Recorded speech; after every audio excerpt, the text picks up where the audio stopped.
Alhamdulillahi Rabbil Alamin, wal aqibatu lil muttaqin, wala udwana illa ala zalimin.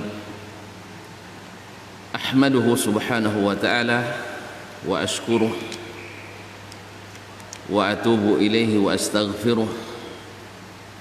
Ashhadu an la ilaha illallah wahdahu la syarika lah, wa ashhadu anna Muhammadan abduhu wa rasuluh la nabiyya ba'dah. Ya ayyuhalladzina amanu taqullaha haqqa taqwah wa raqibuhu fis sirri wan najwa fa innahu qad faza man ittaqah. Ya ayyuhalladzina amanu taqullaha haqqa tuqatih wa la tamutunna illa wa antum muslimun. Kaum muslimin dan muslimat, bapak-bapak dan ibu-ibu, saudara-saudara dan saudari-saudari, jemaah Masjid Taman-Taman Surga, Riyadhul Jannah, khususnya alim ulama, cerdik pandai, tokoh masyarakat, khususnya pengurus masjid yang berbaik sangka kepada saya sehingga diberi kesempatan untuk mudah-mudahan berbicara di majelis yang disebut oleh Nabi alaihi salatu wassalam majelis yang mendatangkan rahmat, majelis yang menenteramkan, majelis yang datang kepadanya seperti jihad fisabilillah.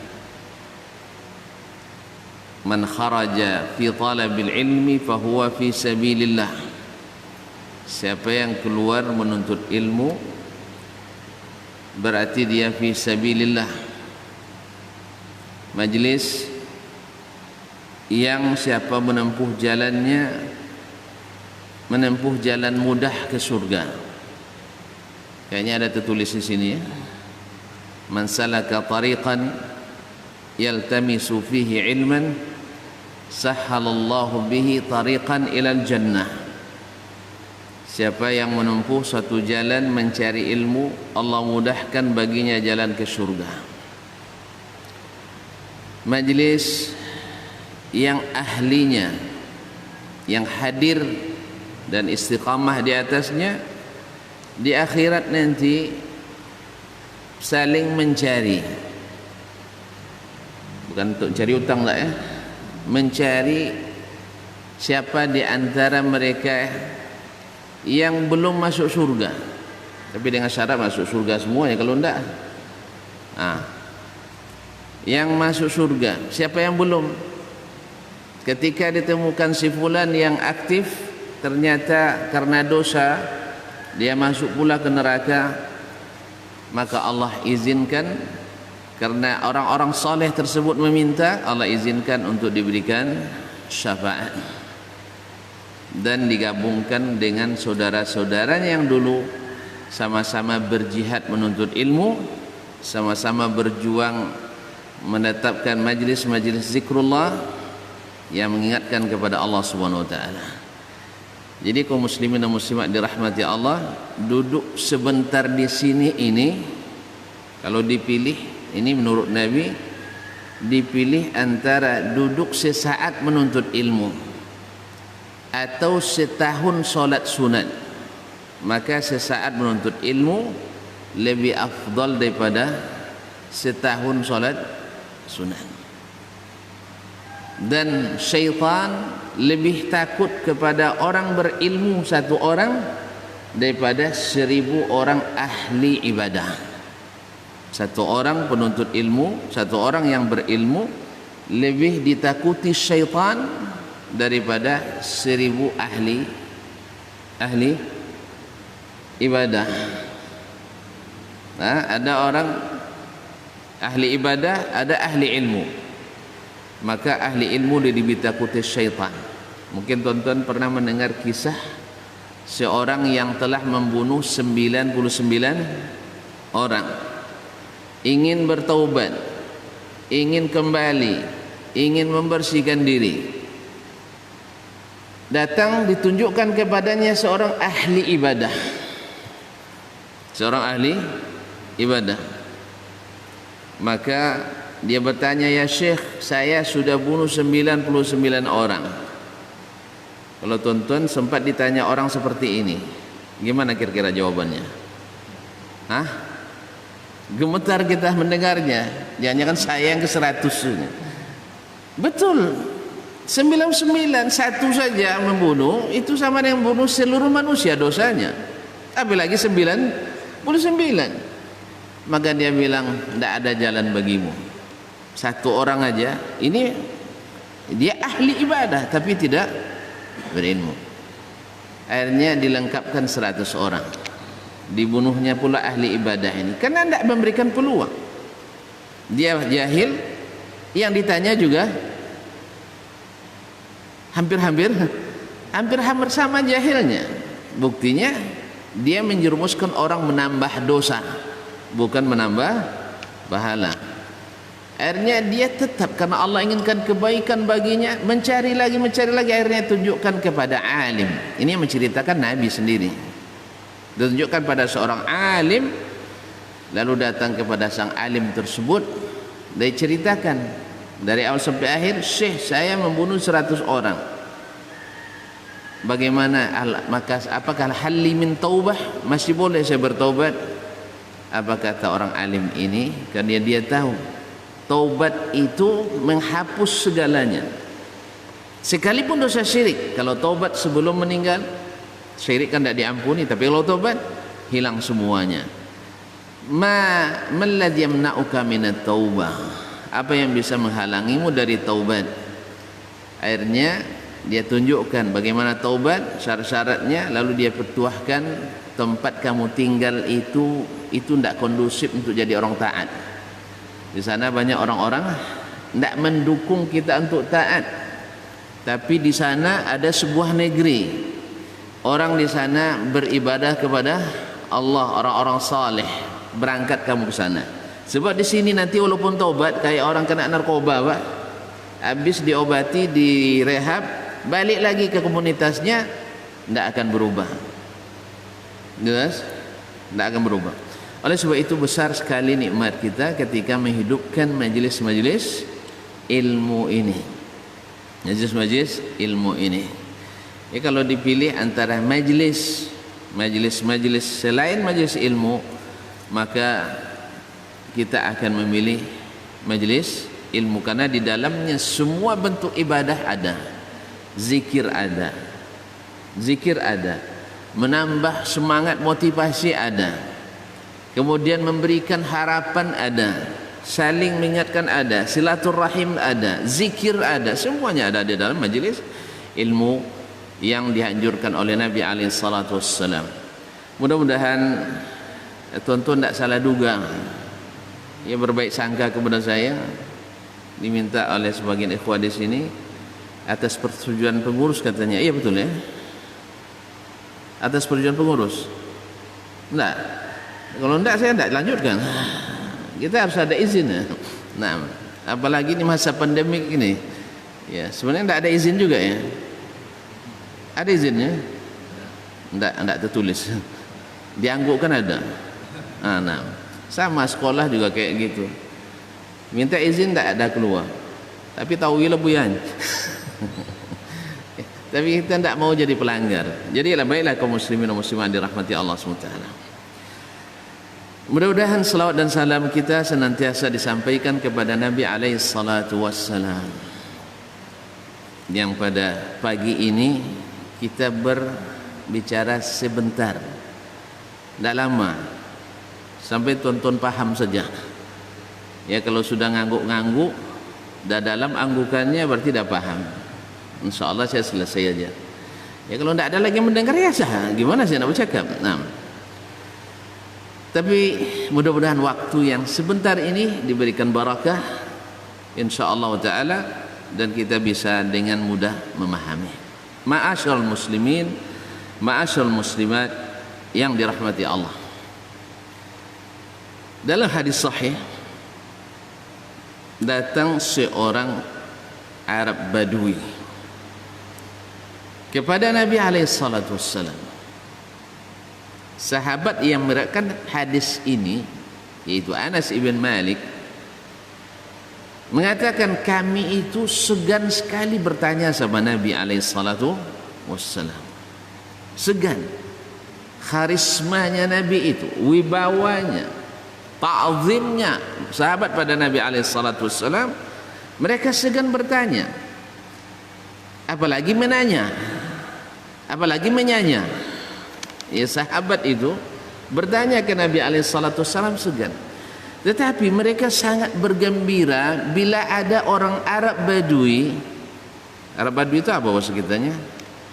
Orang-orang nomaden yang belum bertamadun, tinggalnya masih di berpindah-pindah di kampung-kampung dan pelosok, jadi belum menetap.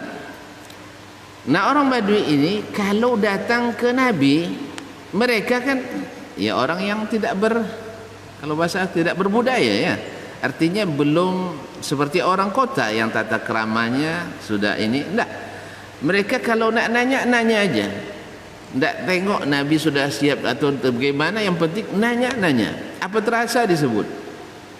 Tapi ada untungnya, karena Nabi alaihi salatu wassalam walaupun misalnya yang bertanya mungkin salah sikapnya, Nabi tinggal luruskan. Karena ngajar itu tidak selamanya murid kita benar. Ya, kalau tunggu murid semuanya benar, kalau tidak benar kita marah. Kalau dakwah tunggu jemaah seluruhnya ikut, kalau tak ikut kita murka, tidak akan ada dakwah, tidak ada belajar ilmu. Dan Nabi mengajarkan itu. Jadi di antara yang ikut dengan kita, di antara murid kita, di antara mad'u kita, ada yang masya Allah sambutannya ngangguk, tapi dalam hatinya menggeleng. Ada ngangguk luar biasa. Mohon maaf, ya, di sini nggak ada ya.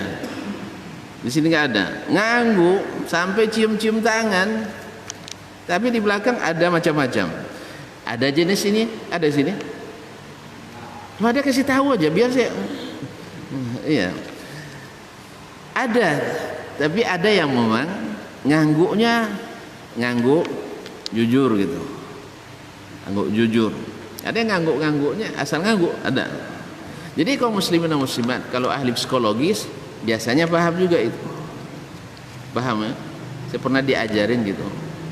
Cara memahami wajah ngangguk benar atau tidak benarnya. Jadi jangan sembarang ngangguk dah.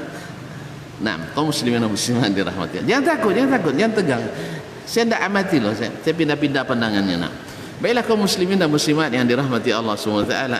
Datang seorang Arabi, orang Arab Badui, orang nomaden, datang kepada Nabi alaihi salatu wassalam bertanya pertanyaan yang sahabat tidak bertanya tentang itu. Apa pertanyaan? Ya Rasulullah, mata as-sa'ah? Kapan terjadinya kiamat? Menurut tuan-tuan dan perempuan, penting kita tahu kapan kiamat? Penting? Kenapa penting? Bisa introspeksi. Taib. Hah? Kapan kiamat? Hah? Tahu Bapak kapan mati? Berarti tidak tahu kapannya. Tidak tahu kapannya.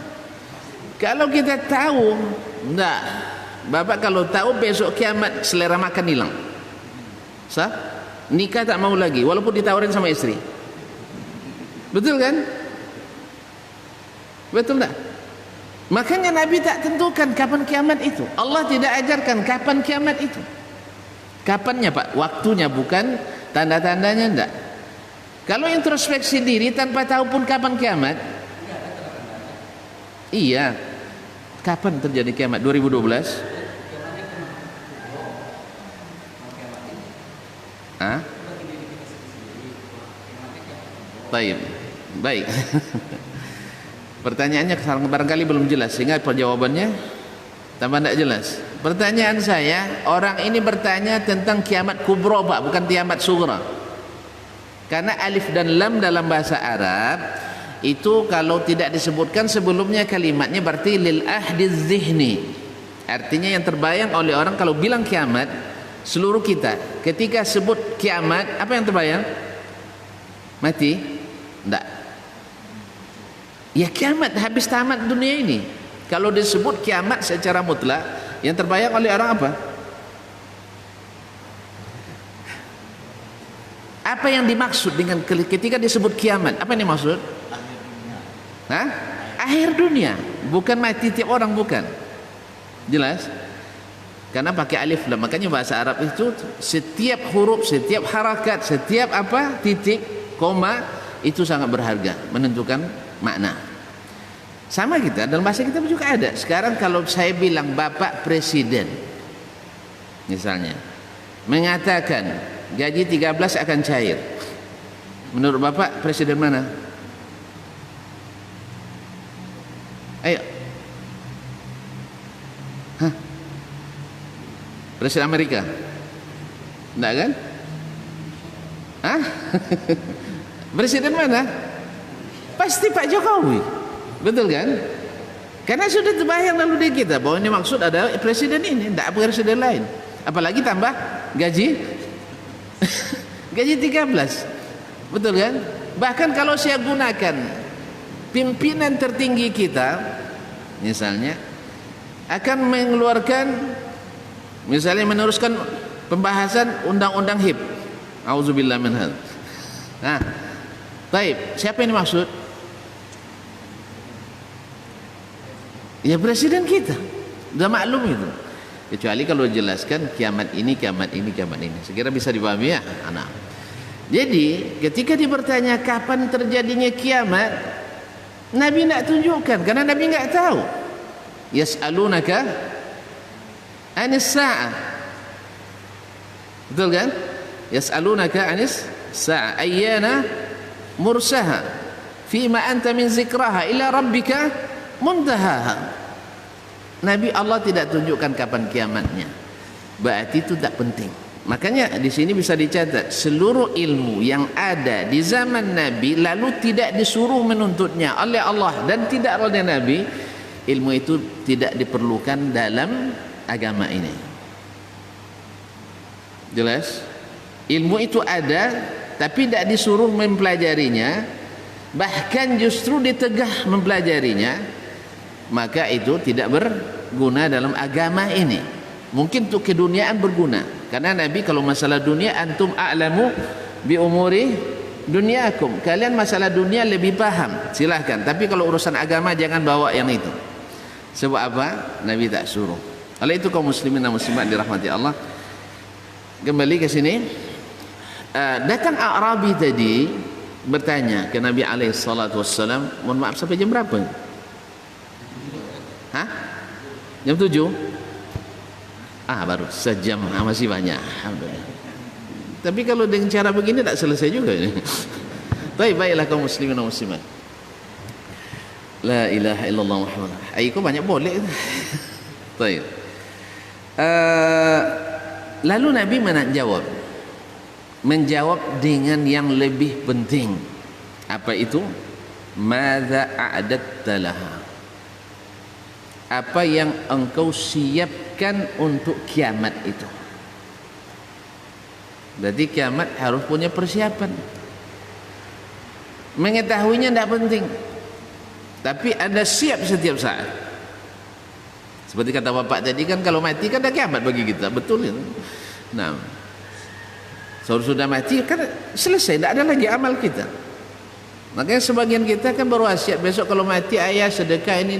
Bukan sekarang sedekahnya, kan besok anak lupa lagi.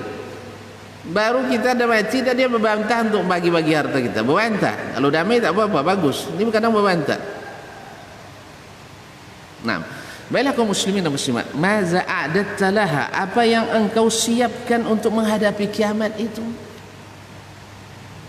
Masya Allah, ini Badui pinter juga, ya. Apa jawabannya? Jawabannya juga pinter, taufik dari Allah SWT. Qala hubbullahi wa rasulih, cinta pada Allah dan cinta pada Rasulnya sallallahu alaihi wasallam. Mencintai Allah, mencintai Rasulullah sallallahu alaihi wasallam. Ma'asyul muslimin, ma'asyul muslimat yang dirahmati Allah. Jadi apa kata Nabi alaihi salatu wassalam? Ar-rajulu ma'aman ahab. Seseorang itu akan bersama orang yang dia cintai. Bahasa ma'aman ahabba, bersama orang yang dia cintai. Sebagian ulama pensyarah hadis mengatakan di hari kiamat dikumpulkan bersama orang yang dia cintai. Tapi makna itu juga mungkin, kemungkinan maknanya adalah di dunia ini dia akan senang selalu bersama dengan orang yang dia cintai. Kalau dia cinta Allah, dia akan bersenang-senang bersama Allah Subhanahu wa taala. Kalau dia cinta Rasulullah sallallahu alaihi wasallam, dia senang dengan Rasulullah sallallahu alaihi wasallam. Kaum muslimin dan muslimat dirahmati Allah. Oleh sebab itu salah seorang tabi'in mengatakan, "Iza ra'aitu rajulan min ashabil hadithi." Apabila saya melihat seorang laki-laki, seseorang laki-laki dari kalangan ashabul hadis, orang yang mengamalkan hadis Nabi, qaulan, perkataannya, wa fi'lan, dan perbuatannya, wa aqidatan, dan akidahnya, fa ka'anni ra'aitu Rasulullah sallallahu alaihi wasallam hayyan, seperti saya melihat seolah-olah Nabi masih hidup. Kenapa? Karena jasadnya mirip, rambutnya sama-sama sebahu, atau karena baju gamisnya? Karena itu bukan. Karena dia menghidupkan salah satu sunnah Nabi alaihi salatu wassalam. Jadi kaum muslimin dan muslimat dirahmati Allah SWT, ini cinta, sehingga saya mencintainya karena mencintai Rasulullah sallallahu alaihi wasallam. Ar-rajulu ma'aman ahab. Seseorang itu bersama dengan orang yang dia cintai. Kalau betullah hati kita cinta yang sesungguhnya, tidak ada dusta di antara kita, tidak ada dusta dalam cinta. Kalau betul-betul jujur mencintai, maka hati ini akan senang melihat warisan, melihat bekas, melihat, kalau bahasa kami di Bangkinang, kakok tangannya. Apa yang dia buat itu akan kita cintai, apa yang dia wariskan itu akan kita jaga dan hargai. Ar-rajulu ma'aman ahab. Seseorang itu akan bersama orang yang dia cintai. Dan tentu saja kaum muslimin dan muslimat dirahmati Allah, kalau kita mencintai Nabi alaihi salatu wassalam dengan sebenar-benar cinta, maka apapun yang datang dari Nabi alaihi salatu wassalam bagi kita adalah sesuatu yang paling berharga. Dan Nabi alaihi salatu wassalam sebutkan, kaum muslimin dan muslimat dirahmati Allah, bahwasanya mencintai Nabi ini adalah kesempurnaan iman. La yu'minu ahadukum hatta akuna ahabba ilaihi min waladihi wa walidihi wan nasi ajma'in. Hadis riwayat Imam Bukhari dan Muslim. Tidak sempurna iman seseorang, tidak sempurna, ya, berarti kurang imannya, sampai dia mencintai aku, sampai aku lebih dicintainya, min waladihi, dari anaknya, wa walidihi, dan ayah ibunya, wan nasi ajma'in, dan seluruh manusia. Ini kesempurnaan iman. Makanya Ibrahim alaihissalam yang sempurna imannya, karena munasabah Idul Adha ini pasti orang banyak bicara tentang Nabi Ibrahim, Nabi Ismail, Siti Hajar. Bagaimana cinta Nabi Ibrahim diuji oleh Allah SWT. Masya Allah, pertama diuji tak diberi anak, sampai umur 80 tahun lebih. Ujian berat enggak? Hah? Bu, minta-minta sama Allah enggak dikasih-kasih. Kalau ibu minta sama abang, sama suami, udah seminggu minta enggak diberi, ibu bilang apa? Hah? Ngaku aja lah. Hah? Ibu-ibu enggak mau ditanya, bapak lah. Ada bapak yang mau ditanya. Kalau bapak minta sama ibu sesuatu, seminggu enggak diberi, gimana? Enggak cukup marah pak, diancam. Kalau kau tak beri saya cari yang lain, betul kan? Paham bapak rupanya. Iya. Tapi orang yang cinta tidak, karena cintanya bukan hanya sekadar pemberian begitu. Ya, dia setia menunggu walaupun tak diberi sampai 80 tahun. Dan ketika diberi, ya, setelah punya anak 80 tahun baru dia punya anak, diminta lagi oleh Allah SWT, Ibrahim, kau harus hijrahkan, transmigrasikan. Jauh dari mana pak? Dari Palestina kan? Sampai ke? Dari Palestina ke Makkah. Jauh? Berapa ukurannya? Tak tahu. Tengok map Google ada. Ya 1200 kilo cuma. Berapa jauh 1200 kilo? Berapa lama? Tidak pernah berjalan Syekh. Ya Allah, Bangkinang Pekanbaru aja tahu ya. Baik, 1200 kilo perjalanan. Dekat masa itu? Sekarang dekat? Jauh juga. Nah, kaum muslimin dan muslimat ditinggalkan di Mekah, tak ada tempat, tak ada penghuni. Cuman dia sayang tak sama istrinya? Sayang. Sayang tak sama anak bayinya? Sayang. Baik. Tetapi cinta Allah, cinta Allah, dia harus tinggalkan. Selesai? Belum. Diuji lagi setelah anaknya dewasa, menanjak remaja, dah bisa diharapkan untuk menjadi penopang. Ya pak ya, diminta lagi apa? Untuk disembelih. Tapi kalau bapak mimpi nanti disembelih anak, jangan dilakukan tak, itu dari syaitan itu. Karena mimpi Nabi beda dengan mimpi kita. Mimpi Nabi itu hak. Kalau mimpi kita ada yang hak, ada yang tidak. Makanya kalau ada yang mimpi nanti disuruh menyembelih anak oleh Allah dalam mimpi, jangan laksanakan ya. Ini mohon ini nanti saya kena imbasnya gara-gara gaji sama Ustaz Dasman. Enggak, jangan. Karena ini mimpinya Nabi alaihi salatu wassalam, Nabi Ibrahim. Inni yara fil manam anni azbahuk. Saya mimpi harus menyembelihmu. Masya Allah Pak. Cinta anak, tetapi cinta pada Allah lebih didahulukan. Apa hubungannya dengan kaji kita? Ini mukadimahnya masih panjang Pak. Ya, apa hubungannya dengan kaji kita? Mencintai sunnah Nabi sallallahu alaihi wasallam. Mencintai sunnah Nabi alaihi salatu wasallam. Apa hubungannya? Bukankah mencintai pribadi Nabi itu juga disunnahkan, diwajibkan? Betul. Mencintai Nabi, yes, karena dia dari keturunan yang baik-baik, mempunyai akhlakul karimah yang sangat tinggi, yang menjadi qudwah, menjadi uswah, teladan yang baik, pemurah, selalu jujur, amanah, penyayang, pemaaf, ya itulah ya, semuanya ini. Tapi apakah itu sudah cukup? Apakah itu sudah cukup? Mencintai Nabi karena fisiknya sudah cukup? Hah? Kok tidak ada jawaban? Dah mulai ngantuk ya? Nah, belum. Sebab itu ada pada Abu Talib. Abu Talib kenal?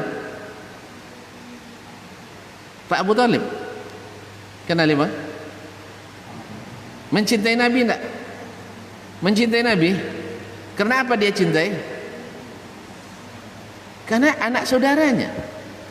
Karena peranginya yang baik, senasab, anaknya jujur, tambah lagi ganteng, ya, dan selalu berbuat baik, berbakti. Cuman sayang dia tidak mencintai ajarannya, walaupun dia mengakui kebenarannya, dalam hati dia akui. Berapa banyak kita Pak ngaku, mohon maaf nih Pak, ngaku rokok itu berbahaya, ngaku kan, betul? Tapi ngaku saja bermanfaat? Tidak paham ya, saya ulang, mengakui rokok itu berbahaya bagi diri dan lebih berbahaya bagi istri dan bini, betul Ibu ya? Bu Ibu, mana lebih bagus, Bapak merokok apa enggak?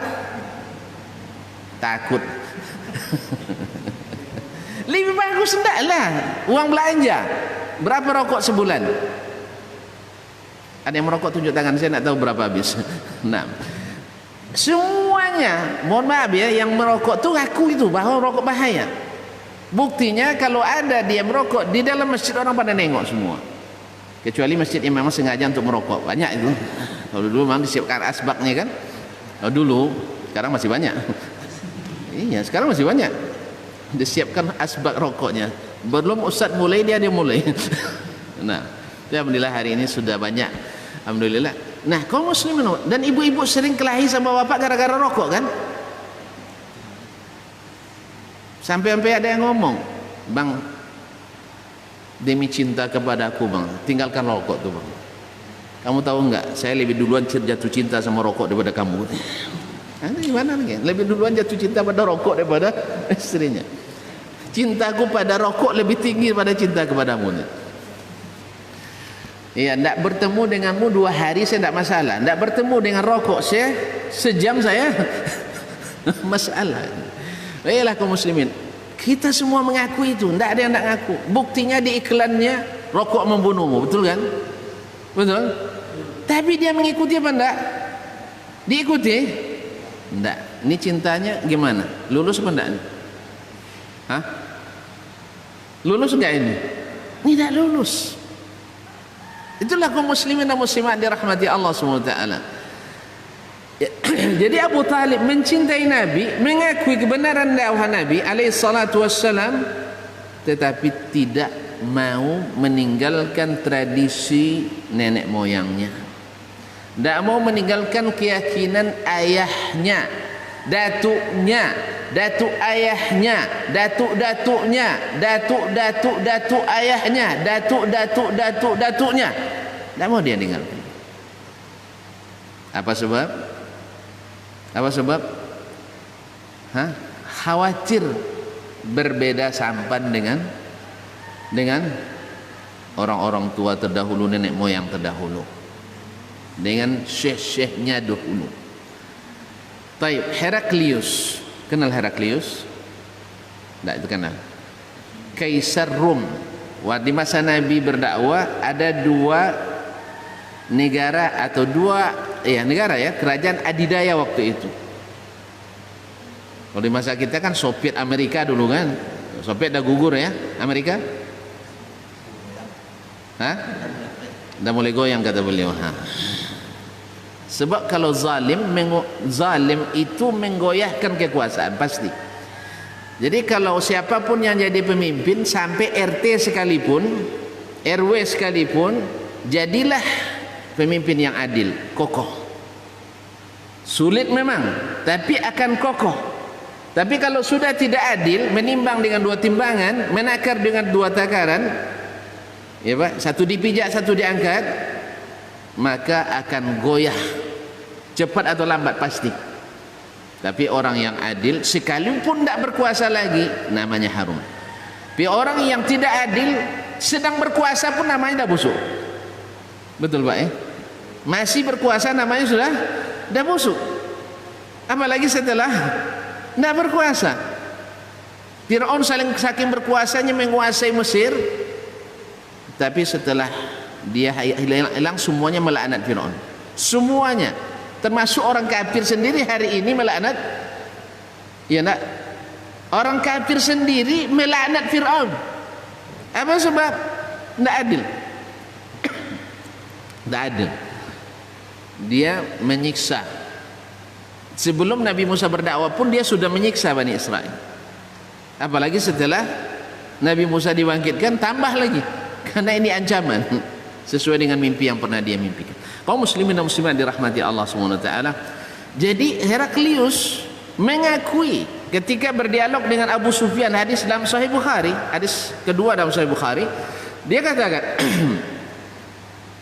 kalau benar apa yang kau katakan Abu Sufyan, waktu itu Abu Sufyan belum masuk Islam, kalau benar apa yang kau katakan, maka dia pasti akan memiliki tempat duduk saya ini, sehingga sana sini akan menjadi kekuasaan Nabi itu, dan dia aku itu seorang Nabi.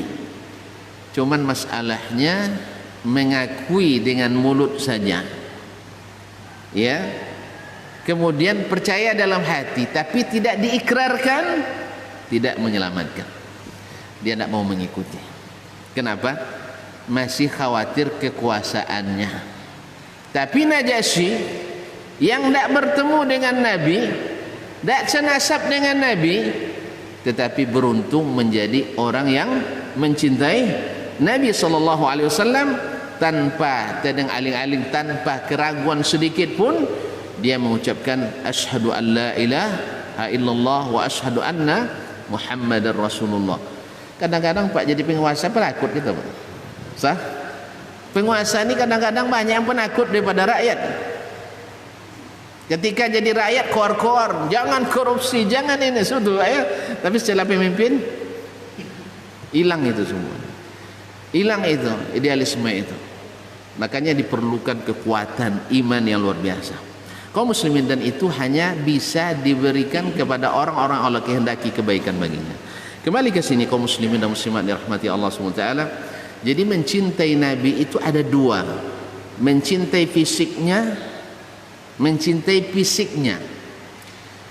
Mencintai fisik dalam artian yang saya katakan tadi, akhlaknya bagus, ya, pemaaf, pemurah, senyum. Dan ini kan bagus semua nih. Semua kita pasti mencintai orang seperti ini. Saya bukan mengatakan harus membenci orang yang baik-baik, jangan. Cuman mencintai fisik seperti ini, orang-orang kafir juga bisa melakukannya. Urwah ibn Mas'ud ketika berdialog dengan Nabi SAW sebagai utusan orang kafir Quraisy di Hudaybiyah, dia ngakui Nabi SAW. Tidak pernah saya melihat orang yang dihormati oleh sahabatnya, oleh pengikutnya seperti Muhammad SAW dihormati oleh pengikutnya. Tapi apa itu bermanfaat baginya? Tidak. Abu Lahab, kenal Abu Lahab? Pak, kenal Abu Lahab? Tidak. Alhamdulillah, itu Bapak tidak kenal. Iya. Saya kenal Pak, tapi tidak kenal baik. Ya, saya sampai ke rumahnya. Ya, saya sampai ke rumahnya. Di sini dulu rumah Abu Lahab. Nah, dia kali di Makkah sekarang. Sampai ke rumah Abu Lahab, sampai ke rumah Abu Jahal, sampai ke DPR MPR-nya sampai waktu itu Daruna 2. Jadi kaum muslimin dan muslimat dirahmati Allah SWT, sampai juga ke tempat Nabi disusukan sewaktu masih bayi kan, di Badiah Bani Sa'ad.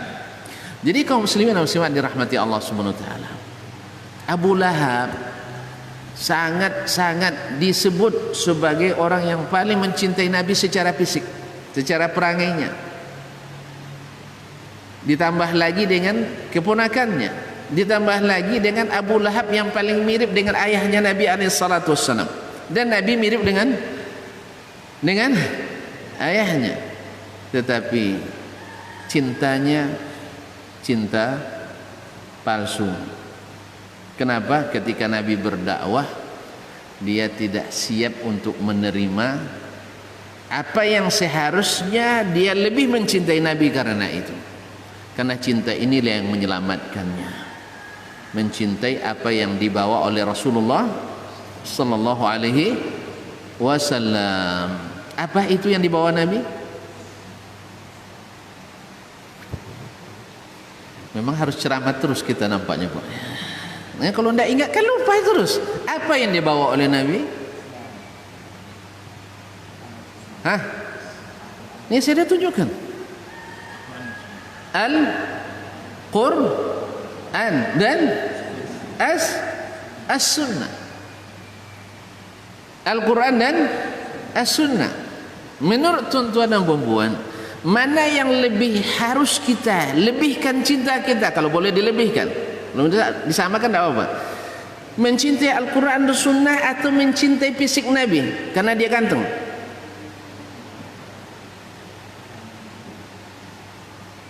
Ini masih ragu nampaknya.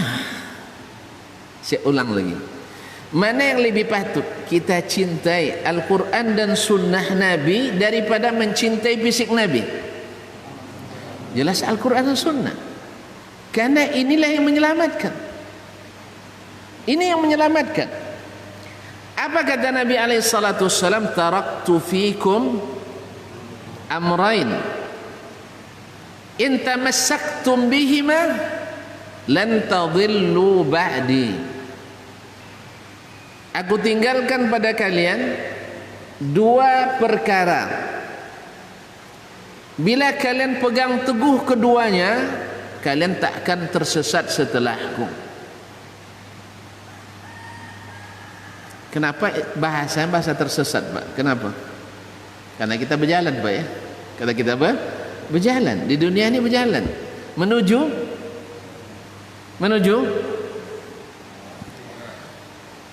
surga. Kampung asli kita di mana? Di surga. Datuk Adam dulu di mana dia? Di surga. Ada yang tahu jalan ke surga selain Allah dan Rasul? Saya ulang lagi. Ada enggak yang mengetahui jalan ke surga selain Allah dan Rasul? Tidak ada. Hanya Allah dan Rasul saja yang tahu jalan ke surga. Oleh sebab itu, kalau kita tanya ke yang lain, kita kesasar. Jelas, Pak? Jelas? Jadi yang tahu jalan ke surga itu Allah dan Rasul. Makanya kita dalam setiap solat, apa doa kita setiap solat? Ihdinas siratal mustaqim. Beri aku hidayah ke jalan yang lurus, istiqamah.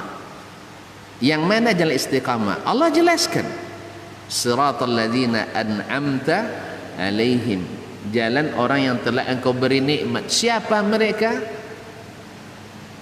Dalam surah An-Nisa dijelaskan.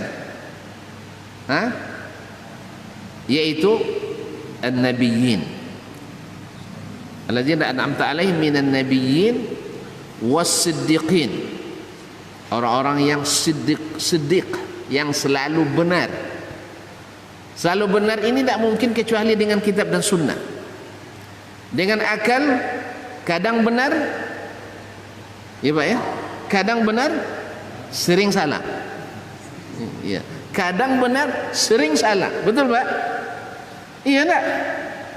Kadang benar, sering salah. Tapi kalau Al-Quran dan Sunnah pasti benar. Abu Bakar digelar Siddiq. Kenapa? Karena mengandalkan akalnya. Abu Bakar Siddiq dibilang benar, kenapa? Kan digelar Siddiq dia, Pak. Abu Bakar As-Siddiq. Kenapa? Karena menggunakan akal atau karena membenarkan Al-Quran dan hadis? Membenarkan Al-Quran dan hadis. Abu Jahal, kenapa dibilang Abu Jahal?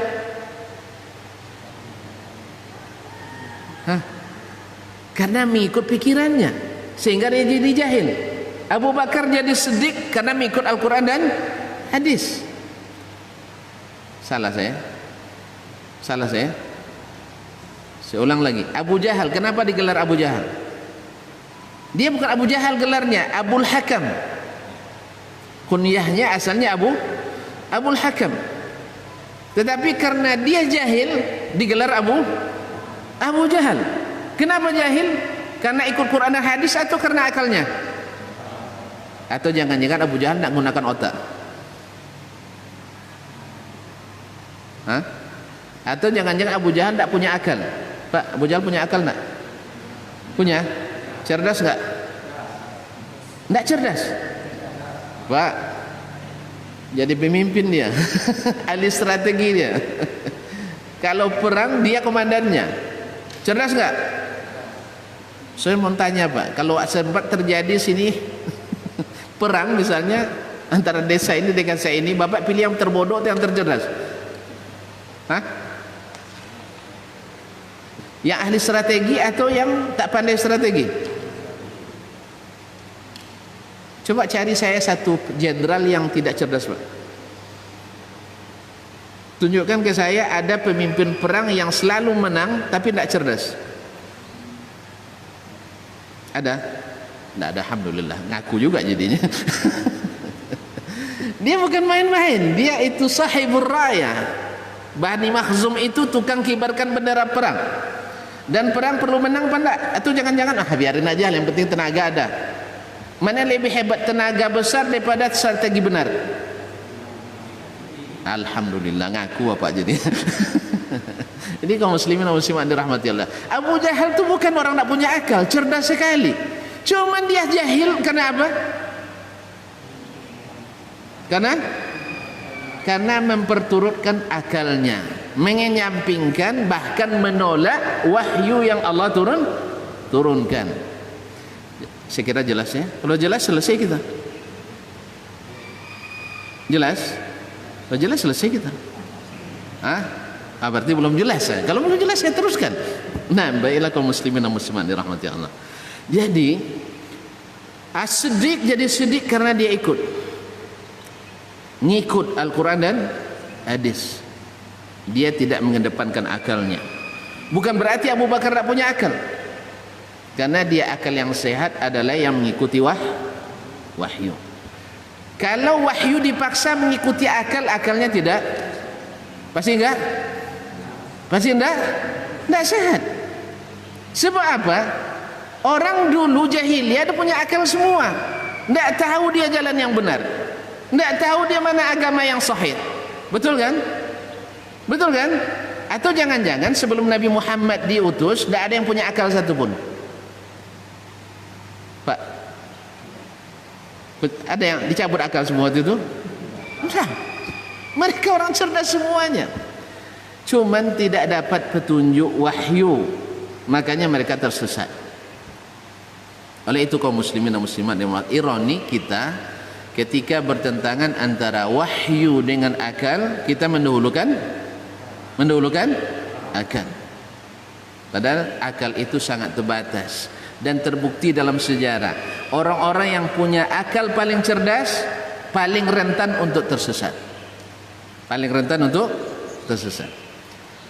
Saya nak nanya, siapa bapak pemikir paling cerdas sedunia, Pak? Einstein? Enggak lah, ahli fisika nih. Pemikir. Bapaknya filsafat dunia siapa?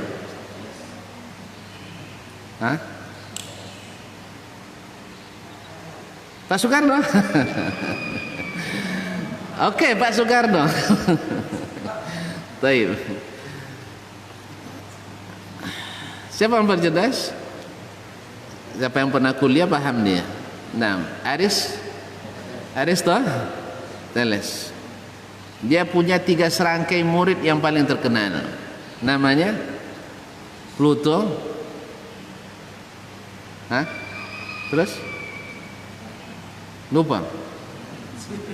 Socrates, Alexander yang agung. 3. Tapi mereka tidak dapat hidayah. Tidak dapat hidayah. Tidak tahu dia siapa Tuhan. Tidak tahu dia apa itu syariat. Dengan akal tidak bisa. Walaupun hampir. Aristoteles mengatakan segala sesuatu itu yang ada pasti ada yang mengadakan. Betul kan? Lalu ditanya siapa mas? Faktor X. Apa maksud faktor X? Tidak diketahui. Ilmunya hanya sampai pada yang tidak diketahui. Ada ilmunya? Kalau ilmu wahyu, fa'lam annahu la ilaha illallah. Ketahuilah tidak ada ilah yang berhak diibadati kecuali Allah. Dari mana dapatnya? Dari pemikiran atau dari wahyu? Dari wahyu. Makanya ironis ketika bertentangan antara akal dengan wahyu, kita dahulukan akal, karena akal terbukti sering menyesatkan. Jelas? Oleh sebab itu, tetapi apakah wahyu bertentangan dengan akal? Demi Allah tidak. Allah tidak akan menjadikan wahyu bertentangan dengan akal. Kalau ada yang bertentangan, salah satunya tidak benar, akalnya sudah terpengaruh oleh cara berpikir yang tidak benar, atau mungkin yang sampai kepada kita dari jalur yang tidak sahih hadisnya. Nah, baiklah kaum muslimin dan muslimat, ini cinta yang pertama, cinta fisik, ya. Yang kedua adalah cinta kepada apa yang dibawa oleh Rasulullah sallallahu alaihi wasallam. Dan tadi kita katakan jalan lurus itu, yang menyelamatkan itu yang ikut para nabi, sah? Kemudian ikut orang-orang siddiq yang membenarkan apa yang dibawa oleh nabi. Jadi dapat gelar siddiq. Kemudian asyuhada, orang-orang yang syahid. Kenapa orang mau syahid? Tidak mungkin orang akan syahid kalau tidak beriman. Kalau tidak beriman, tidak syahid namanya. Jelas? Ada orang tidak beriman mati di medan perang, namanya apa? Hah? Pahlawan mungkin. Dia mungkin pahlawan. Pahlawan masuk surga? Hah? Belum tentu. Kalau dia pahlawan yang syahid, masuk surga tanpa hisab. Masuk surga tanpa hisab. Tapi kalau dia pahlawan tak beriman, mungkin syahid? Tidak. Maka disitulah sebabnya dia sebut oleh mereka jalannya jalan yang istiqamah, mustaqim. Kemudian wassalihin, dan orang-orang saleh. Apa definisi saleh? Kita kan ada kesolehan sosial, kesolehan ekonomi, kesolehan ibadah dan sebagainya. Saleh itu istilah syariat, bukan istilah kita. Harus dipahami secara syar'i. Kapan dikatakan amal saleh? Yaitu kata Fudail ibn Iyad, satu, mesti benar. Mesti benar. Dua, mesti ikhlas. Ikhlas tak benar, tidak saleh. Benar tidak ikhlas, tidak saleh. Jelas? Yang paling mudah dideteksi oleh kita adalah benarnya. Berarti harus ada standar benar. Benar salah ada standarnya, atau hanya sedar klaim kebenaran. Inyong buat tuang lain salah sodo. Gitu ya? Ya, semua yang lain salah, kita benar. Bukan, kita tidak mengatakan semua yang sama kita benar, semua sama orang salah. Salah betul itu, salah besar itu. Yang benar adalah semua yang datang dari Allah dan Rasul pasti benar. Dan semua yang datang dari selain keduanya, ada yang benar, ada yang salah. Tapi kalau dalam beragama diambil yang bukan dari Allah dan Rasul, pasti salah. Dalam beragama ya.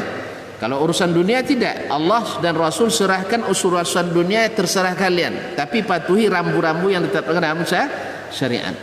Jadi oleh itu kaum muslimin dan muslimat, kita bukan mengklaim, tapi ada standarnya.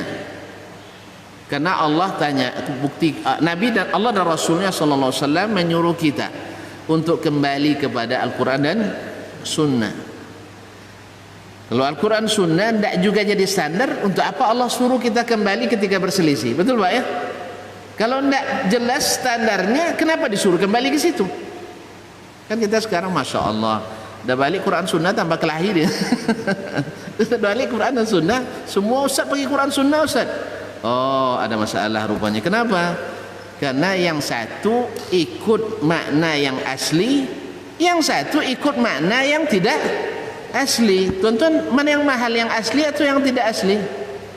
Yang asli. Nabi berbahasa bahasa Arab yang dipahami orang Arab atau tidak dipahami? Yang dipahami. Seperti kita sekarang, Kalau sempat saya berbahasa seperti ini, lalu tuan-tuan takwilkan semua yang saya ucapkan, bisa paham? Tidak mungkin paham. Kalau tidak mungkin paham, tuh apa kita ngaji? Jelas? Oh, Nabi kan dulu juga ngaji dengan sahabat kan? Ada Nabi ngaji kayak gini dengan sahabat? Ada? Pak? Tidak ada. Woi, Bapak lihat mikrofonnya ya, tidak ada mikrofon dulu ya. Bukan. Nabi anda tidak menyampaikan ilmu, ada kan? Ada. Duduk dengan sahabat berlingkar seperti ini ada? Sering. Ini sudah mutawatir. Kalau tidak, di mana sampai ilmu itu ke kita? Ada. Jelas? Nah, mereka terima dari Nabi, paham tidak paham? Dengan pemahamannya atau dengan tidak pemahaman? Saya ulang lagi, sahabat paham tidak apa yang disampaikan Nabi? Paham? Kemudian mereka laksanakan atau tidak? Laksanakan. Diterima Allah apa tidak? Diterima. Apa buktinya? Radhiyallahu anhum wa radu anhu. Allah ridha pada mereka, mereka ridha pada Allah. Kalau Allah sudah ridha, berarti amalan diterima apa enggak? Diterima. WTP atau WDP? Wajar tanpa pengecualian atau dengan wajar dengan pengecualian? Atau jangan-jangan disclaimer. Ini istilah-istilah BPK ini kaum muslimin dan muslimat dirahmati. Jadi wajar tanpa pengecualian. Maka oleh sebab itu yang benar sekarang adalah pahami apa yang disampaikan Nabi dengan yang dipahami oleh para sahabat. Gitu aja kok repot. Ya. Kalau nak masuk surga, ikuti jalan orang yang dijamin masuk. Selesai sebenarnya masalah. Jangan cari jalan-jalan lain. Itulah fungsinya cinta pada sunnah itu. Itulah fungsinya cinta pada sunnah. Sekarang, apa itu sunnah? Ya Pak, apa itu sunnah? Karena kalau tidak tahu kita hakikat sunnah, jadi klaim kita nanti, klaim kosong. Saya katakan saya ahlus sunnah, misalnya saya ngaku saya sebagai ahlul as-sunnah, selain saya bukan ahlus sunnah. Misalnya, Bapak akan tanya dengan saya tentunya, apa buktinya Ustadz ahlus sunnah? Sah? Betul? Atau terima aja, nganggu aja? Hah? Tentu tuan harus punya bukti. Nah sekarang saya tanya dulu, sunnah itu apa? Ada yang bisa menyebutkan definisinya? Perkataan, perbuatan, dan persetujuan. Qaulan wa fi'lan wa takriran. Sunnah itu adalah perkataan Nabi, perbuatan Nabi, dan ketetapan Nabi atau persetujuannya. Apa maknanya? Nabi misalnya mengatakan, seperti hadis yang kita katakan tadi, la yu'minu ahadukum hatta akuna ahabba ilaihi min waladihi wa walidihi wan nasi ajma'in. Muttafaqun alaih. Tidak sempurna iman seseorang sampai aku lebih dicintainya daripada anaknya, daripada ayahnya dan ibunya, daripada segenap manusia, termasuk istrinya. Ya Pak, ini perkataan Nabi sallallahu alaihi wasallam. Nah, mendengar ini kaum muslimin, kita akan terbagi antara yang mengatakan sami'na wa ata'na, kami dengar, kami taati. Artinya siap laksanakan. Artinya saya akan mencintai Nabi dari segalanya. Berarti kalau ada titah, tadi kan anak nih, ya Pak, perintah anak kepada kita, ya saya nak masuk kerja misalnya, tapi harus bayar 50 juta. Ada begitu Pak? Ada begitu? Sekarang nggak ada lagi. Dalam masjidnya. Ya, dalam masjid ada, luar banyak. Baik, 50 juta. Ikhwani fillah, ini kan cinta pada Nabi nih. dengan cinta pada anak. Kita yang mencintai anak, terbayang kalau anak saya tidak jadi bekerja di sini, kapan dia nak berbini? Betul kan? Kalaupun berbini, apa yang nak dikasih makan bini? Hanya sayang sama anak, sah? Betul? Sayang sama anak. Lalu dulu rasanya pernah ngaji Masjid Riyadul Jannah. Ini termasuk suap apa tidak? Kata ustaz tu suap ini. Ya Pak, suap. Hah? Dan Nabi kata ar-rashi wal murtashi fil jannah. Salah ya? Finnar. Astagfirullahaladzim. Masalah masih bangun. Bahwa pemberi suap, jadi bukan penerima aja Pak, pemberi dan penerima. Kalau di sana ada mediator, mediatornya kena. Kalau di sana ada saksi, saksinya kena. Kalau di sana ada motivator, motivatornya kena. Sekarang dihadapkan dua pilihan. Kayak Ibrahim tadi. Kan kita bisa aja beralasan, ya Allah, kan engkau larang membunuh manusia, masa anak saya bunuh? Kan bisa dia beralasan kan? Betul kan? Sebagai kita hari ini kan banyak ahli alasan, ahli modus kan? Bukankah engkau yang melarang bunuh jiwa ya Allah? Sekarang kau bunuh anak saya? Tidak ada yang lain lagi. Gitu kan? Betul kan? Kita kan begitu bandainya. Tapi tidak. Ini perintah, laksanakan, laksanakan. Apapun maksud Allah, itu urusan Allah. Yang penting kita diperintah, laksanakan. Ya kalau sanggup ya. Udah sanggup tak izin lah.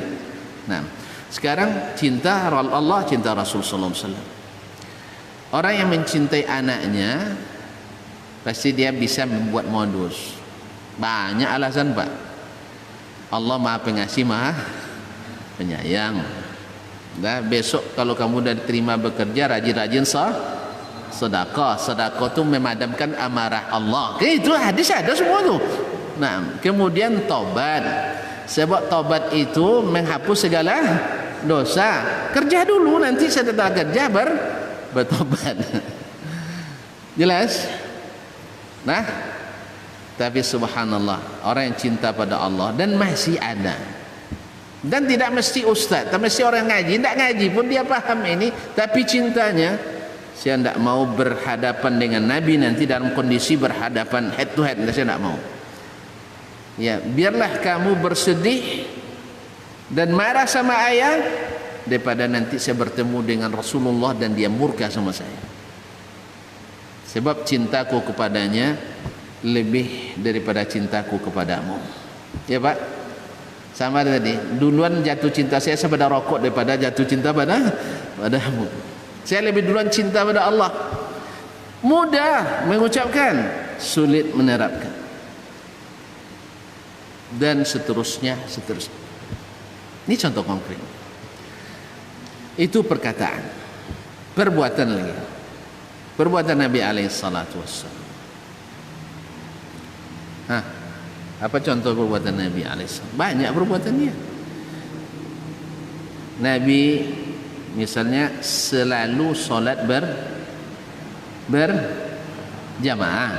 Baik. Dan saya jarang berjamaah misalnya. Kenapa antum jarang? Sebab ustaz saya tidak berjamaah misalnya. Kan itu kan? Ustaz saya jarang berjamaah. Ini konteksnya di luar pandemik nih ustaz ya. Kalau pandemik ini banyak yang tidak berjamaah, itu makzur insyaallah taala. Ya, siapa yang tidak berjamaah karena memang protokol nampaknya tidak dilaksanakan. Garis ada tapi tidak dilaksanakan. Mohon maaf ya. Ya, karena kita dalam pandemik ini berhasil memecah belah kita juga pandemik ini. 3 mazhab. Mazhab konspirasi, mazhab tak mau peduli, dan mazhab pertengahan. Ya, tidak takut, cuman ikut aturan. Ya. Tidak takut tapi ikut aturan. Bilang tidak bahaya, siapa yang bilang? Yang bukan ahlinya. Yang ahlinya bilang berbahaya. Yang ahlinya bilang berbahaya Pak. Sebab ada kemarin dokter spesialis paru-paru terpapar di Jakarta atau di Semarang, saya lupa Jakarta atau Semarang, akhirnya sehat kembali dengan izin Allah. Beliau ingatkan bahwasanya andai pun imunitas tubuh antum sehat, kuat, tapi kalau sudah pernah berjangkit, insya Allah bekasnya tak hilang sampai mati. Ibarat orang yang terluka dalam, itu akan berbekas pada paru-paru kita. Itu bagi yang sehat. Kalau yang tidak sehat, kita bawa kepada keluarga kita yang kurang sehat. Berdosa apa enggak? Berdosa apa enggak? Ya, jangan-jangan dia gara-gara kita dengan izin Allah nanti dia meninggal pula. Nyesal jadinya. Kenapa saya kemarin? Apalagi yang meninggal istri pula. Ya Pak? Atau memang sengaja, untunglah kamu meninggal cepatnya. Itu kalau lain, jangan. Oleh sebab itu, ikhwani fillah, pertengahan itu baik. Dan menaati itu, taat itu, kata Nabi, di saat suka dan tak suka. Jadi baiat sahabat ke Nabi itu taat, suka dengan tidak suka. Ya tentu kita tidak suka. Mulut ditutup-tutup terus, payah bernapas kan? Ya tak? Kemudian tak ada sajadah, harus bawa sendiri-sendiri. Nanti datang lagi kita ahli takwilnya. Sajadah ini bawa sendiri pun, kalau dinempel dia di apa? Lekat di sini, kena juga kitanya. Betul kan? Saya pandai, lebih pandai beralasan. Itu saya dah tamat di situ dulu, Mama. Saya dulu lahir dari ilmu mantik dan ilmu kalam tuh. 7 tahun cukup untuk belajar 7 tahun. 7 tahun saya di Darun Nahdhah. Ada yang tamat Darun di sini enggak? Ada yang tamat enggak? Hah? Istilahnya pandai betul enggak lah. Cuman waktu di Darun dulu juara umum terus. Iya, juara umum saya dulu. Kalau seandainya antum bilang bodoh, saya silakan aja, berarti bodoh seluruh yang tamat Darun. Hati-hati, kena undang-undang IT nanti. Iya. Pandai betul enggak? Tapi di antara yang enggak begitu pandai itu yang paling tinggi nilainya, bukan paling pandai ilmu enggak, yang paling tinggi nilainya. Ya mungkin orang tuh kasihan nengok saya anak yatim dikasih nilai tinggi-tinggi kan, dari kelas 1 sampai kelas 7. Ya Pak. Nah, jadi sudah paham. Tuh cari alasan tuh memang sangat mudah. Tapi mohon maaf, untuk taat itu yang paling susah. Ya Pak. Bapak taat sama istri, berat enggak? Hah? Aku akan bilang, aku mereka tinggal, masa saya suami taat sama istri gitu. Padahal cinta itu mengharuskan kita taat, Pak. Ya, kita nak pergi minum kopi keluar, bang ajaklah aku katanya, tak ada. Gitu aja nggak mau, ya bahaya loh Pak. Kecuali dia suruh kita durhaka pada orang yang tak boleh kita durhaka. Di situ memang bertentangan kalau dia maksiat. Tapi dia selama dalam masalah yang bukan maksiat, ya wajib taatlah.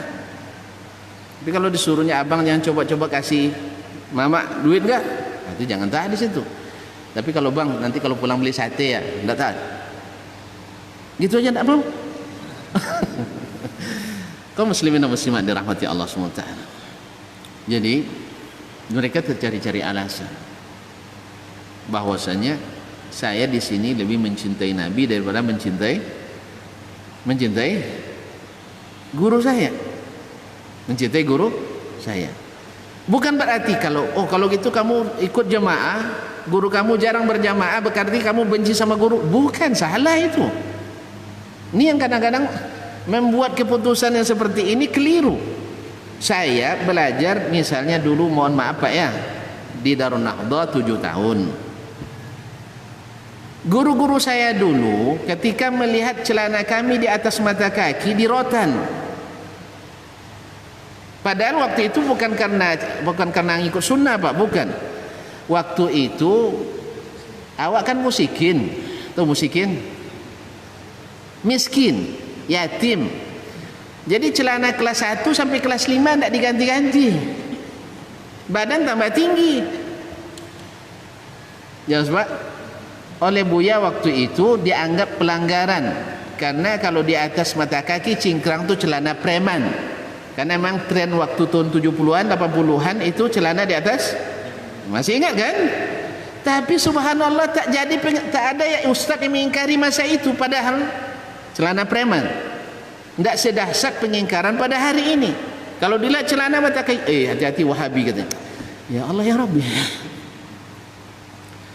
Dulu saya masih ingat, ya, tidak sedahsyat hari ini mengingkari celana cingkrang. Hari ini jadi fitnah nasional, bahkan trans nasional. Sampai ada yang membuatkan sebuah statement, auzubillah, semoga Allah memaafkannya dan sudah meninggal. Ciri-ciri teroris itu adalah, radikal itu adalah, satu, rajin ke masjid. Wah, ini radikal semua nih. Cuman anak muda, Bapak sudah tua, alhamdulillah selamat. Yang kami yang muda-muda ini. Yang kedua, kemana-mana bawa Quran, khususnya Quran kecil di sakunya. Ciri teroris. Yang ketiga, tengok celana cingkrang, tambah jenggot pula. Allah musta'an. Ya akhi, ini tanda kebodohan tentang agama. Mohon astagfirullah, saya salah ucap ya. Tanda tidak mengetahui agama. Bodoh tak orang cerdas. Mohon maaf, saya cabut ya. Ya, tolong dihapus. Nah, artinya tidak mengetahui atau tidak loyal ke agama. Pada Nabi alaihissalam yang suruh kita banyak baca Quran. Nabi yang suruh kita sering-sering ke masjid. Nabi yang suruh kita untuk memelihara jenggot kita ini. Nabi yang suruh naikkan celana kita atau pakaian kita di atas mata kaki. Terlepas daripada pandangan para fuqaha, para ulama, wajib, tak wajib, sunat, makruh, haram, ya, itu terlepas dari situ. Andainya dia misalnya tidak haram, berarti makruh misalnya, atau sekalipun mubah sama sekali, lalu kita tinggalkan, rugi tak kita? Rugi kan? Tapi kalau kita ikuti Nabi sebagai tanda cinta, untung enggak? Untung enggak? Beruntung. Tapi kalau kita benci, tahu itu sunnah Nabi, lebih rugi. Apa sebab? Yang dari Nabi aja kau tak suka, apalagi yang bukan dari. Apalagi lebih parahnya, menyukai yang bukan dari Nabi lebih daripada menyukai yang datang dari Nabi sallallahu alaihi wasallam. Saya yakin kaum muslimin dan muslimat, Nabi di atas kepala kita semuanya. Cuman dalam menginterpretasikan, menerjemahkan perintah dan sunnah Nabi itu terjadi banyak perbedaan. Yang melihat dari sisi hukum fikih misalnya, selama tidak wajib, jangan dipaksa orang melakukannya. Betul ya? Bahkan lebih baik tinggalkan sebagiannya. Secara aplikasi tidak dilaksanakan. Betul, secara hukum fikih tidak berdosa meninggalkan sesuatu yang tidak wajib. Tetapi secara iman kita rugi tidak mengikuti Nabi sallallahu alaihi wasallam. Kenapa? Kita ingin masuk surga, numpang pada kendaraan orang yang dijamin masuk surga, lebih meyakinkan pada numpang dari kendaraan yang tak dijamin masuk surga. Jelas, Pak? Kalau udah jelas, dah, berarti sunnah dah paham ya, perkataan, perbuatan dan ketetapan Nabi. Kemudian sumber sunnah itu dari mana? Dari Allah Subhanahu wa taala. Dia termasuk wahyu. Wahyu. Apa dalilnya? Dalam surah An-Najm ayat 3-4 Allah katakan, wa ma yantiqu anil hawa in huwa illa wahyun yuha. Yang dikatakannya itu tidak lain kecuali, bukan dikatakan atas keinginan Nabi, bukan dari pikirannya, bukan dari perasaannya, tapi dari wahyu yang diwahyukan. Wahyu yang diwahyukan. Kalau dia wahyu berarti jaminan benarnya pasti. Ya tak? Pasti. Baik Ustaz, betul. Perkataan Nabi itu dari sisi sahih mungkin sahih dari Nabi dengan sanad yang sahih. Cuman kan pemahaman kita berbeda. Pemahaman kita berbeda. Baik. memang perbedaan pendapat itu secara syar'i, secara syariat Islam boleh berbeda pendapat selama tidak bertentangan pendapat dan selama punya dalil. Tetapi kalau bertentangan antara sah dengan tidak sah, kalau ada orang menikah pagi ini, Pak, ada nikah pagi ini enggak? Hah?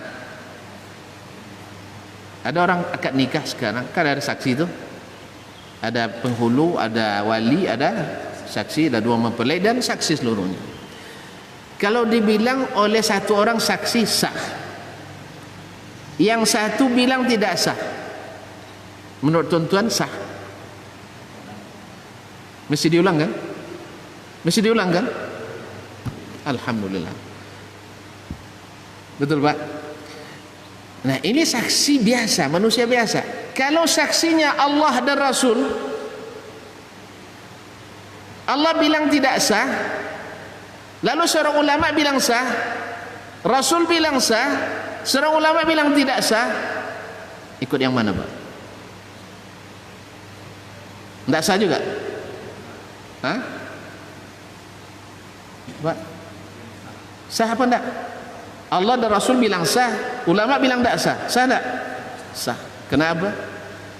Karena ulama bisa salah, Allah dan Rasul tak mungkin salah.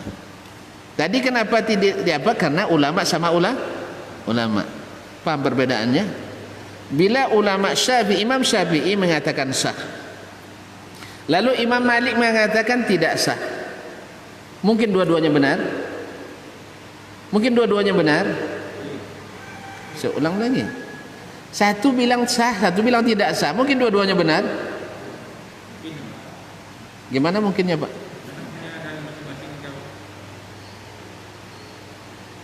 Saya ulang lagi. Tadi ini saksi satu bilang sah, saksi dua bilang tidak sah. Sah? Antara sah dengan tidak sah bertentangan apa enggak? Bisa dikompromikan.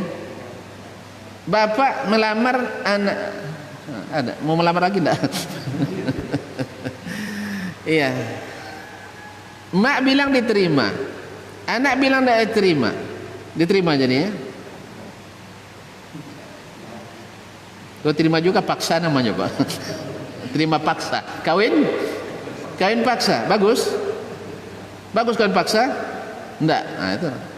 Antara batal dengan sah, bisa betul duanya? Masing-masing punya hujah, Pak. Punya dalil. Mungkin. Nah, itulah. Kecuali di kita mungkin ya sah. Ya. Sah kan, kadang-kadang suara terbanyak kalah oleh suara yang Kita sekarang berikhwani fillah. Di sini pentingnya menta'zim as-sunnah, mencintai sunnah. Kalau memang dua-duanya bilang, satu bilang sah, satu bilang tidak sah, tidak mungkin dua-duanya benar. Tapi kalau satu bilang wajib, satu bilang sunat, itu mungkin dua-duanya benar karena dua-duanya disyariatkan. Jelas? Satu bilang makruh, satu bilang haram, mungkin dua-duanya bisa kita katakan benar karena dua-duanya dilarang. Tapi antara dilarang dengan dibolehkan, sah dua-duanya? Ada undang-undang melarang, ada undang-undang membolehkan. Bisa disahkan dua-duanya? Hah? Bapak boleh nikah 4, datang lagi aturan tidak boleh nikah lebih dari 1. Disahkan dua-dua undang-undang nih? Bisa? Kalau undang-undang manusia bisa aja, karena bukan dari Allah SWT. Ini undang-undang agama. Maka kalau satu bilang sah, satu tidak bilang tidak sah, bertentangan, tidak mungkin dua-duanya benar. Disitulah Allah ingatkan balik pada Allah dan Rasul sallallahu alaihi wasallam. Ini pakai Al-Quran juga, ini pakai hadis juga. Tanyakan ke mereka yang lebih paham. Siapa? Sahabat Nabi alaihi salatu wasallam. Ya, Pak. Karena kalau sudah bertentangan sah dengan tidak sah, Pak, pasti salah satunya ada kelemahan. Bisa kelemahannya dari dalil yang tidak kuat, Yang kedua, dalil yang lain lebih kuat. Ini kuat juga tapi yang lain lebih kuat. Yang ketiga, bisa saja pemahaman yang keliru. Pemahaman yang keliru. Maka di sini kita perlu pemahaman yang langsung dari Nabi alaihissalam dan para sahabatnya. Wallahu a'lam. Ya Pak ya, bisa dipahami itu. Satu bilang haram, satu bilang halal. Mungkin dua-duanya benar? Hah? Dua-duanya benar mungkin. Haram halal pasti ada yang sahih, ada yang tidak sahih di antara dua pendapat itu. Tapi antara wajib dengan sunat, bisa aja kedua-duanya sama-sama disyariatkan. Salat mestinya salat berjamaah tadi. Saya salat berjamaah dengan keyakinan salat jamaah wajib. Bapak misalnya salat berjamaah dengan keyakinan salat berjamaah sunat. Kira-kira mana yang lebih kuat cintanya, yang mengatakan wajib atau yang mengatakan sunat? Yang mengatakan wajib pasti lebih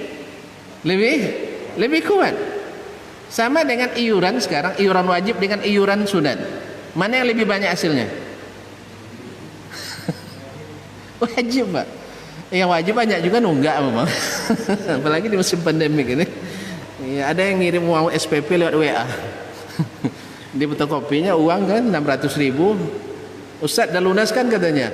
Kenapa Pak? Karena Bapak juga ngirim pelajaran lewat lewat online WA. Jadi kaum muslimin dan muslimat dirahmati Allah Subhanahu wa taala. Nah, dipoto uangnya Pak. Dan lunas SPP-nya. Sebab ilmunya juga pakai transfer. Kaum muslimin dan muslimat dirahmati Allah. Pasti yang menguatkan yang wajib lebih kuat daripada yang sunat. Bukti ternyata seperti itu.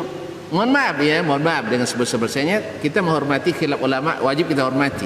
Saudara kita yang tidak sependapat dengan kita wajib kita hormati. Ya, saudara muslim kita. Cuman kita harus sebutkan dengan kenyataan negeri yang mengatakan solat berjamaahnya wajib atau jemaah yang ngajinya sudah mengatakan solat jemaah wajib, mana yang lebih ramai masjidnya pada mengatakan sunat? Yang wajib otomatis lebih ramai. Karena kita katakan wajib, ya mesti datang. Kecuali ada halangan. Ini karena tidak banyak, ini karena halangan ini kan, ada pandemik ini. Kalau sebelumnya lebih kurang lagi. Baiklah kaum muslimin dan muslimat dirahmati Allah. Disinilah perannya cinta itu. Dalam keluarga akan terjadi Pak. Kita dipersatukan antara seorang laki-laki dan perempuan dalam suatu ikatan yang kokoh. Apakah selamanya kita satu selera? Tidak. Sempat nikah orang Solo dengan orang Solo. Weh, bisa dua kuali Pak. Orang Solo padeh-padeh Pak ya. Apa orang mana? Jawa. Tapi orang Solo kan. Manis-manis. Dimasak oleh orang Solo. Padeh-padeh. Kalau yang Solo bertahan dengan manisnya, yang Solo bertahan dengan padehnya, iya Pak, nyaman,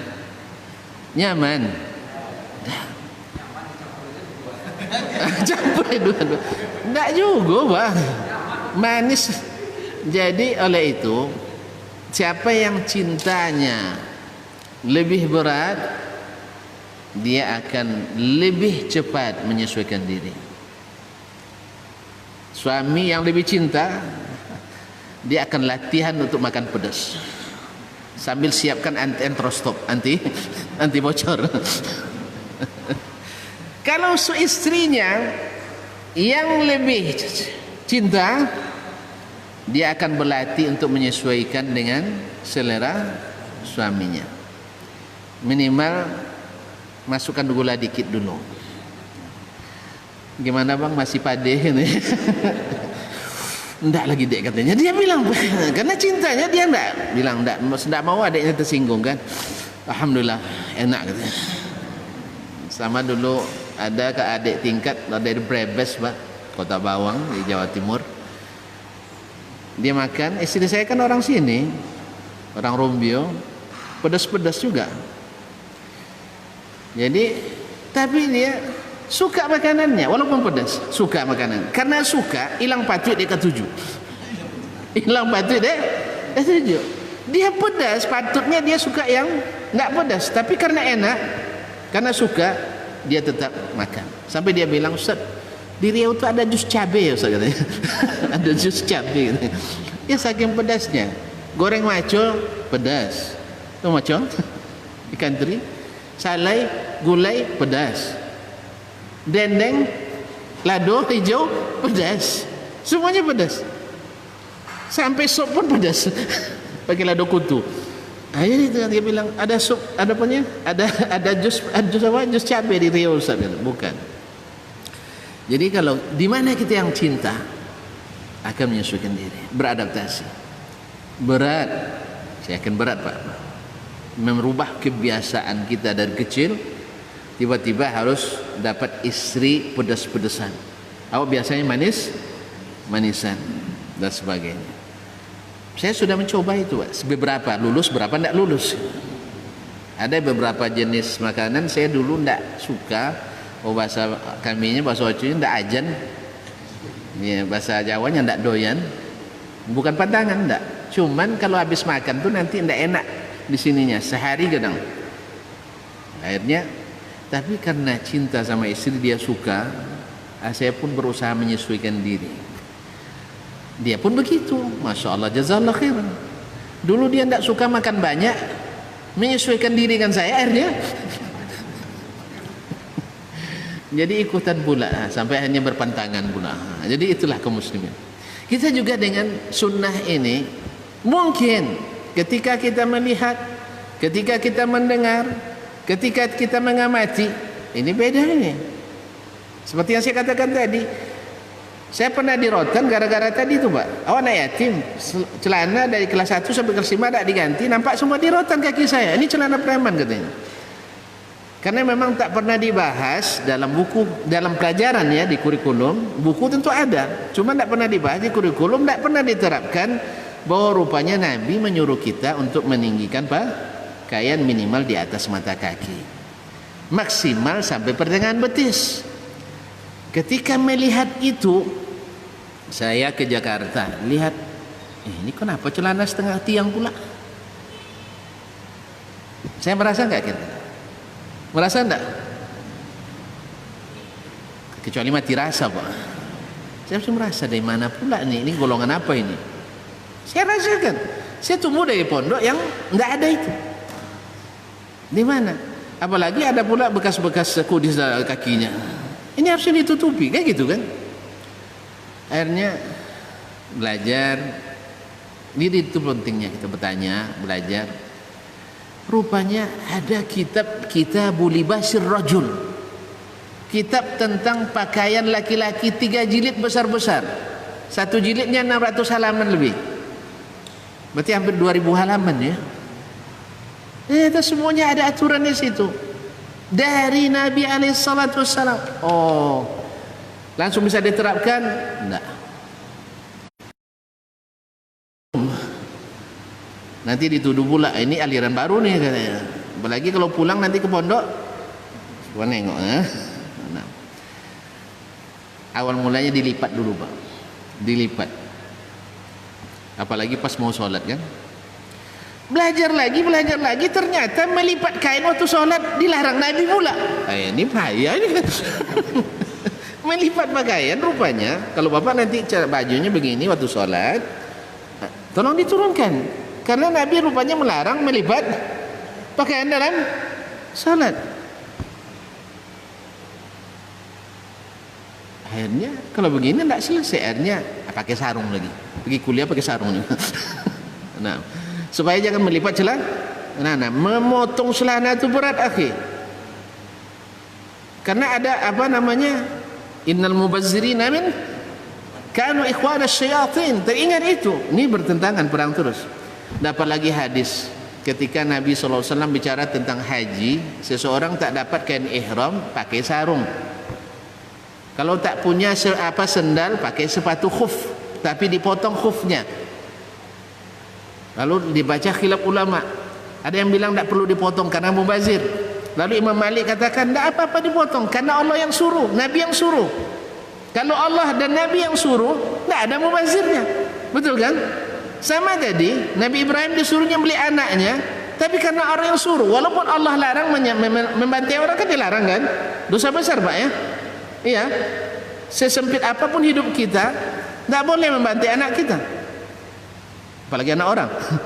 Jadi kaum muslimin dan muslimat dirahmati Allah, tapi karena Allah yang suruh, tidak ada mubazir. Makanya Imam Al-Hasan Al-Basri mengatakan ketika dalam konteks pakai minyak wangi, tidak ada israf dalam minyak wangi katanya. Kenapa?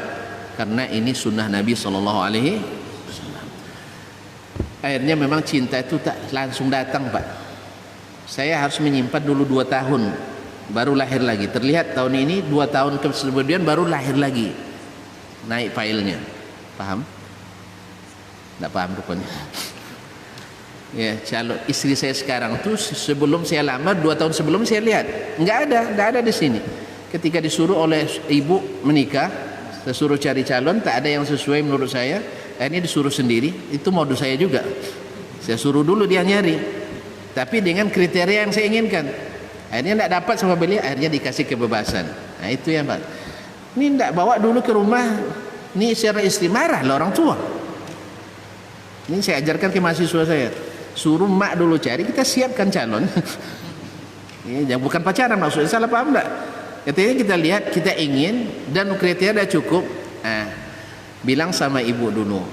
Misalnya kalau yang punya kita tuh orang Lombok misalnya, Bu, Mak, saya ingin orang yang dari Lombok istimewanya ini misalnya. Karena tidak mungkin mak kita pergi ke Lombok nyari Pak ya. Syarat itu tidak batal itu. Tolong cari sama mak, saya sangat hormat sama maknya. Cari yang makanannya berasnya beras merah misalnya.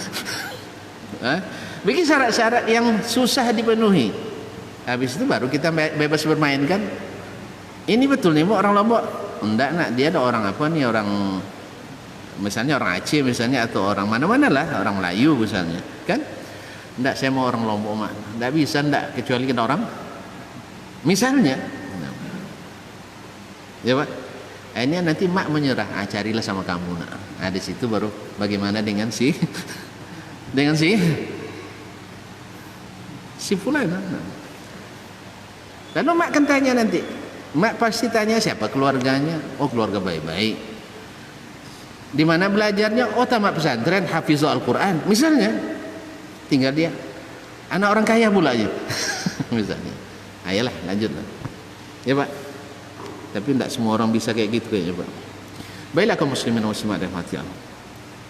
Kembali ke sunnah Nabi alaihissalam. Tidak langsung kita jatuh cinta memang, tetapi akan berangsur sampai akhirnya sampai ketemu titik tak beriman seseorang sampai aku lebih dicintainya dari orang tuanya, dari anaknya, dari orang tua, dan dari seluruh manusia. Ini kesempurnaan itu.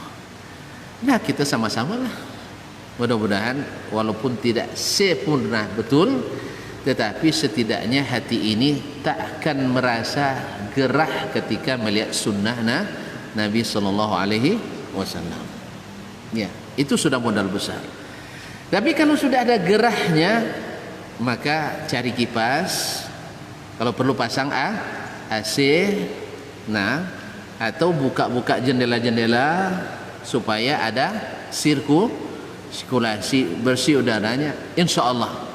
Dan sambil meminta kepada Allah, ya Allah, jadikan saya mencintai, Allahumma habib ilainal iman wa zayyinhu fi qulubina, ya Allah, cintakanlah kepadaku keimanan dan jadikan aku iman itu indah di dalam diri saya. Mudah-mudahan Allah SWT menjadikan kita pengikut yang mencintai Nabi SAW, bukan hanya sekedar mencintai fisiknya, mencintai sifat-sifat akhlakul karimahnya, tapi cinta yang lebih dahsyat bahwa semua yang lahir dari mulut Nabi yang timbul pekerjaannya dari anggota tubuh Nabi dan yang diakui dan disetujui oleh Nabi, kita cintai lebih daripada segala yang ada dari fatwa-fatwa manapun, dari pendapat manapun, sehingga berhak kita insyaallah menjadi almar'u ma'a man ahab. Seseorang itu akan dikumpulkan bersama orang yang dia cintai. Mudah-mudahan semua kaum muslimin kembali seperti ini. Tidak usah sampai menunggu Al-Mahdi atau menunggu Isa Al-Masih turun.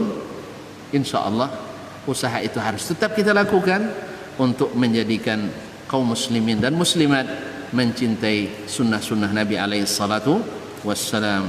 Wallahu ta'ala alam. Mudah-mudahan Allah masih memberi kita kesempatan untuk saling berbagi. Yang kurang tolong dimaafkan, yang lebih silah bawa pulang. Ya. Kalau menyenangkan benar, itu taufik dari Allah SWT. Kalau ada yang salah dan keliru, kelemahan saya, semoga Allah mengampuni, dan semoga tuan-tuan dan puan-puan memaklumi, karena saya masih manusia. Wallahu ta'ala alam. Wa sallallahu ala nabiyyina Muhammadin wa sallam. Kita tutup aja ya. Dah lewat waktunya. Subhanakallah bihamdik, asyhadu an la ilaha illa anta, astaghfiruka wa atubu ilaik. Wassalamualaikum warahmatullahi wabarakatuh.